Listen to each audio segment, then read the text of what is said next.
Welcome back to you and me. మీరైతే భోగి సంక్రాంతి వీడియోలు చూసేస్తారు కదా. ఇదైతే కనుమ రోజు వీడియో అండి. భోగి సంక్రాంతి రోజు కొంచెం హడావిడి ఎక్కువ ఉండి గుడికి వెళ్దాం అనుకుంటూ వెళ్ళలేకపోయాం. ఇప్పుడైతే జొన్నవాడ వెళ్తున్నాము.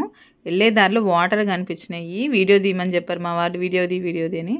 అవును, చాలా బాగుంది కదా అని వీడియో తీశాను. బాగున్నాయి కదా అక్కడ వాటర్. అలా మనమైతే జొన్నవాడకు వచ్చేసామండి. జొన్నవాడ గుడిలో అడుగు పెట్టగానే అసలు ఎంత ప్రశాంతంగా ఉండిందోనో. ఆ రోజు భక్తులు కూడా చాలా తక్కువ ఉన్నారు. అసలు ఎంత పాజిటివ్ వైబ్సోనో. మాకు దర్శనం అయితే చాలా బాగా జరిగింది. దర్శనం చేసుకొని వచ్చిన తర్వాత అక్కడ చుట్టూ చూస్తుంటే శిలాఫలకాల మీద చాలా విషయాలు ఉన్నాయి.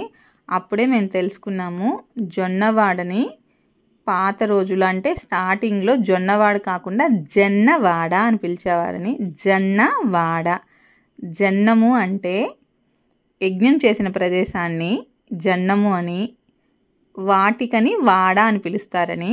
దీని కథ చెప్తాను వినండి. జొన్నవాడ అసలు స్వామి ఎలా ఉద్భవించారు అది అని. కృతయుగంలో కశ్యప ప్రజాపతి యజ్ఞం చేసుకోవడానికి అనువైన స్థలం ఎక్కడా దొరక్కపోతే మనకి ఇక్కడ పెన్నా నది తీరాన ఈ స్థలం అయితే యజ్ఞానికి బాగుంటుంది, అన్ని విధాలుగా యజ్ఞానికి సరైన స్థలం అని చెప్పి ఇక్కడ యజ్ఞం చేశారంట. ఇప్పుడే చెప్పాను కదా, యజ్ఞం చేసిన స్థలం అంటే యజ్ఞం చేసిన స్థలాన్ని జన్నము అని, వాటికని వాడ అంటారని. యజ్ఞం నుంచి ఇక్కడ ఈశ్వరుడు ఉద్భవించాడని, ఆ ఈశ్వరుడే ఇక్కడ స్వయంభూగా వెలిసాడు అని మనకు పురాణాల్లో ఉంది. ఇక్కడ అమ్మవారి పేరు కామాక్షి తాయి. మామూలుగా మనం మిగతా గుళ్ళలో అయితే మిగతా ప్లేసుల్లో అమ్మవారిని కామాక్షిదేవి అని పిలుస్తాం. మరి ఇక్కడ మాత్రం మనం కామాక్షి తాయి అని పిలుస్తాము. కామ అంటే కోరిక, అక్షి అంటే కన్ను, తాయి అంటే అమ్మ. కళ్ళతోనే మన కోరికలు తీర్చే అమ్మవారు కామాక్షి తాయిగా పేరు వచ్చింది. సో మనం మనస్ఫూర్తిగా అమ్మవారిని ఏ కోరిక కోరుకున్నా ఆమె కంటి చూపుతోనే తీరిపోతుంది అనమాట. అంత గొప్ప తల్లి. అందుకే జొన్నవాడ కామాక్షి తాయి భక్తుల పాలిట కొంగు బంగారం అని ఇప్పటి నుంచి కాదండి, మన నానమ్మలు అమ్మలు ఎవరిని అడిగినా చెప్తారు. అమ్మవారి దగ్గరకు వచ్చి మనస్ఫూర్తిగా మన కష్టం చెప్పుకొని మన కష్టం తీర్చమని అడిగితే, అది ఆర్థికంగా కానీ, ఆరోగ్యపరంగా కానీ, లేదంటే సంతానపరంగా కానీ ఏ కోరిక కోరినా అమ్మ తన కంటి చూపుతోనే బిడ్డలకి వరం ఇస్తుందని పేరు. ఇప్పటికీ మన ఇంట్లో కూడా మన అమ్మమ్మలనో నానమ్మలనో లేదంటే ఎవరైనా జేజవ్వలో అమ్మలనో అడిగితే చెప్తారు అమ్మవారి గొప్పతనాన్ని గురించి, వాళ్ళు తీర్చుకున్న కోరికల గురించి. ఇక్కడ బుజ్జిబాబు ఆడుకుంటూ ఉంటే ఆ పెన్నా నదిని చూసి మైమర్చిపోయి, బుజ్జిబాబుని చూసి మైమర్చిపోయి ఉంటే మా వాళ్ళు వెళ్ళిపోతున్నారు నన్ను పిలవకుండానే. అలా గెత్తర ఆజాము అనుకుంటూ పరిగెత్తుకుంటూ వెళ్ళిపోయాను నేను. ఎక్కడ నన్ను వదిలేసిపోతారా వీళ్ళు అని చెప్పి. మా వాళ్ళు హడావిడికి కూడా కారణం లేకపోలేదండి. మేము సంక్రాంతికి వస్తున్న మూవీకి టికెట్ బుక్ ఉన్నాము. ఇంటికి వెళ్ళి బ్రేక్ఫాస్ట్ తిన్నామా లేదా అన్నంత హడావిడిగా తినేసేసి మూవీకి అయితే వచ్చేసాము. మూవీ అయితే చాలా బాగుంది. ఈ సీజన్లో రిలీజ్ అయిన మూవీస్తో పోలిస్తే నాకు ఇది చాలా చాలా నచ్చిందండి. తను నా కజిన్ సిస్టర్ శ్రావణి. తను ఈ మధ్య ముక్కుపొడ కుట్టించుకుంది. చూడగా నాకు ఎందుకో నచ్చలేదు.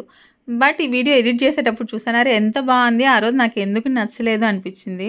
శ్రావణి ముక్కుపొడక చాలా చాలా బాగుంది. అప్పుడు నాకేంటో అర్థం కాలేదు. వీడియో ఎడిట్ చేసేటప్పుడు చాలాసార్లు చూశాను అనమాట.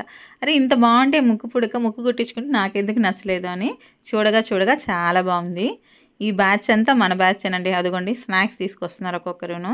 మా వాళ్ళకి జపనీస్ మూవీకి తీసుకెళ్ళినా పర్లేదు, స్పానిష్ మూవీకి తీసుకెళ్ళినా పర్లేదు, బట్ ఇంటర్వెల్లో మాత్రం స్నాక్స్ చాలా ఇంపార్టెంట్ అనమాట. అదిగోండి అక్కడి నుంచి మన సూపర్ హీరో హాయ్ చెప్తున్నారు. ఒక రో మొత్తం మందేను. అదిగోండి మా పిల్ల బ్యాచ్ మొత్తం మీకు హాయ్ చెప్పేస్తున్నారు. మీరు హాయ్ చెప్పండి మా పిల్లలకి.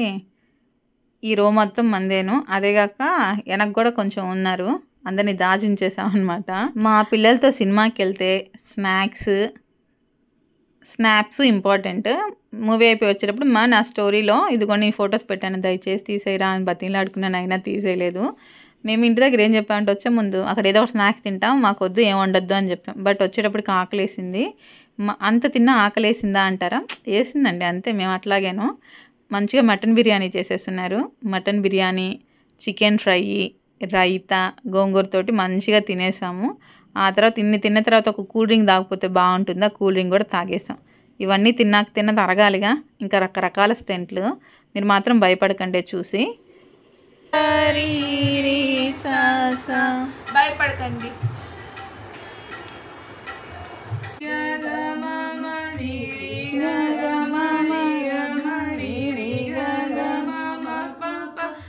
గ మ మ ప గ మ ప గ గ మ మ ప ప ద ద మ మ ప ప ద మ ప ద మ మ ప ప ద ద ని ని ప ప ద ద ని ప ద ని ప ప ద ద ని ని స స స స ని ని ద స ని ద స స ని ని ద ద ప ప ని ని ద ద ప ని ని ద ద ప ప మ మ నాకు పోతుందట ఎవరన్నా మధ్యలో వస్తే